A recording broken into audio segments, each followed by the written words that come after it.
OSS ఫర్టిలిటీలో test treatments therapies అన్ని scientifically design in the good hands of science. Mummy daddy అవ్వాలంటే OSS కి call చేయండి. ఖమ్మం జిల్లాలో యువకుడి అనుమానాస్పద మృతి సంచలనం క్రియేట్ చేస్తోంది. సోదరుడిని తీసుకురావడానికి ఇంట్లో నుంచి బయటకు వెళ్లిన సంజయ్ కుమార్ అనూహ్య రీతిలో మృత్యువాత పడ్డాడు. సాగర్ కాలువలో డెడ్ బాడీ బయటపడింది. తల్లిదండ్రులు మాత్రం తమ కుమారుడిని హత్య చేశారని ఆరోపిస్తున్నారు. ఓ మహిళను ఆటోలో కిడ్నాప్ చేసి తీసుకెళ్తున్న దృశ్యాన్ని సంజయ్ చూశాడని, దీంతో ఆ వ్యక్తులు అతన్ని వెంబడించారని చెబుతున్నారు కుటుంబ సభ్యులు. దీనికి సంబంధించి పూర్తి అప్డేట్స్ తెలుసుకుందాము. మా ప్రతినిధి భూపాల్ అందిస్తారు.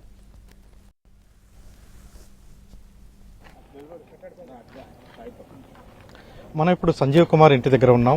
వాస్తవానికి వీళ్ళకి సంక్రాంతి పండుగ లేకుండా పోయింది. సంక్రాంతి పండుగ రోజు నాడు వీళ్ళ ఇంట్లో పెద్ద విషాదం చోటు చేసుకుంది. అయితే ఈ వ్యవహారంలో ఇప్పటివరకు కూడా పోలీసుల పాత్ర స్పష్టంగా లేదు అనేది కూడా ఆవేదన అనిపిస్తుంది. దీనికి సంబంధించి ఆ రోజు ఏం జరిగింది అనేది సోదరుడు జ్ఞానసాయి చెప్తాం. చెప్పు, ఏం జరిగింది ఆ రోజు? నీకు ఎట్లా మీ తమ్ముడు ఫోన్ చేశాడు? నేను పిక్ చేసుకోవడానికి వస్తున్నా అని చెప్పి స్టార్ట్ అవుతున్నాను మెసేజ్ చేసిండు. ఆ తర్వాత నేను వద్దురా లేట్ అవుతుంది అని చెప్పి చెప్పిన. వాడు అప్పటికే స్టార్ట్ అయిపోయాడు ఇంట్లో నుంచి. దానివల్ల ఫోన్ ఎత్తలేదు, సైలెంట్. 1:30 ఆ టైంకి స్టార్ట్ అవుతున్నాను మెసేజ్ చేసిండు. చేసిన తర్వాత నేను వద్దురా నేనే వస్తా అని చెప్పి రిప్లై ఇద్దామని చేస్తున్నా కానీ వాడు అప్పటి నుంచి ఫోన్ ఎత్తట్లేదు నాది. ఈలోపే ఇంటికి వచ్చేసా. నేను ఇంటికి వచ్చిన తర్వాత అమ్మ అడిగింది, తమ్ముడు ఏంటిరా నీకోసం వచ్చిండు కదా అని అడిగితే, రాలేదమ్మా వాడు ఎటైనా పోయి ఉండాలి వస్తాలే అనుకున్నా. ఈలోపు ఎమ్మటే ఫోన్ చేసిండు, అన్న నన్ను ఇట్లా చంపేస్తున్నారు అన్న, కట్ట మీద ఇట్లా చేస్తున్నారన్న, ఒక అమ్మాయిని చంపేశారన్న, నన్ను కూడా చంపేస్తున్నారన్న అని చెప్పి ఫోన్ చేసిండు. మేము ఎమ్మటే వెళ్ళిపోయినాం కట్ట మీద. కానీ అక్కడ ఏం బండి తప్పించి ఇంకేం కనిపించలే మాకు. వాడు పెట్టిన బండి కూడా అక్కడే ఉంది. బండి కూడా అక్కడే ఉంది. అక్కడ మనిషి లేడు.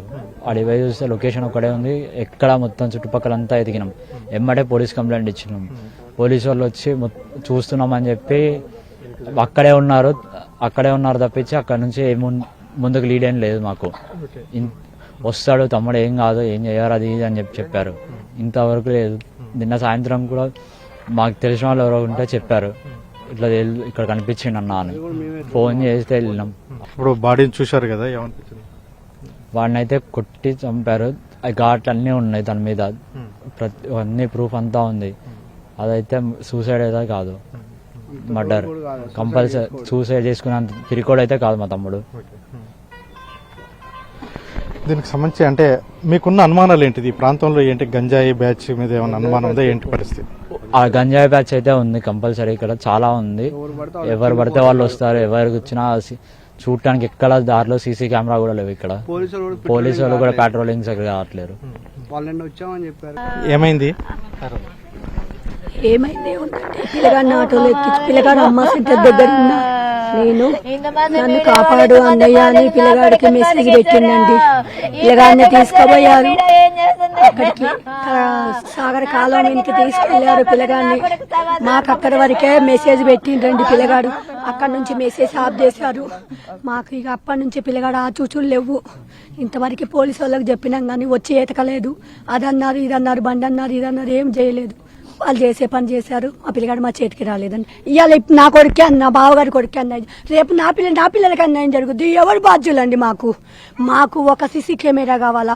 నా పిల్లగాడికి న్యాయం జరగాల, చంపినోడు దొరకాలా. అప్పటిదాకా నేను డెడ్ బాడీని తీయనండి. అక్కడ నుంచి నాకు న్యాయం దొరికినాకనే నా పిల్లగాడిని తీస్తా. చంపినోడిని పట్టుకోవాలా. మా సోదరుని తీసుకురావడానికి పోయిన యువకుడు బలైన పరిస్థితి. దీనిపైన సమగ్ర విచారణ చేయాల్సిన అవసరం ఉంది, అంతైనా ఉంది. కెమెరా పర్సన్ పృథ్వీతో భూపాల్, ఎన్టీవీ, ఖమ్మం నుంచి.